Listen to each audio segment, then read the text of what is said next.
প্রকৃত কোনো মানুষে কি এরকম কাজ করতে পারে? কথাগুলো শুনেন। কি বলবো ভাই, আমার বলার মতো ভাষা নাই। আমি আমাদের প্রতিমন্ত্রীর কাছে আমি বিচার চাই, আমার যাতে সুষ্ঠু একটা তদন্ত করে এটা বিচারে ভিতরে আনে। আমার এই পুকুরে আমি মাছ চাষ করছিলাম।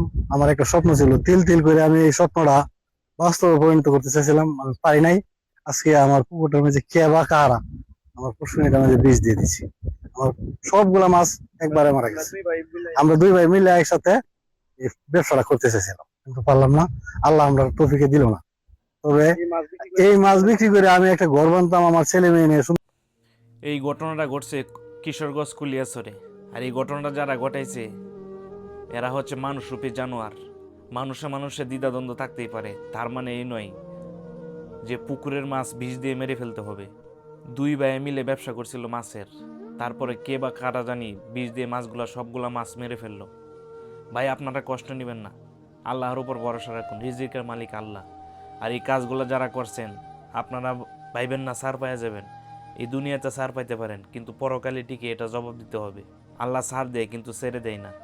আর প্রশাসনের দৃষ্টি আকর্ষণ করতেছি, এটা সুষ্ঠু তদন্ত করে এই কাজগুলো যারা করছে তাদের দৃষ্টান্তমূলক শাস্তি দাবি করছি।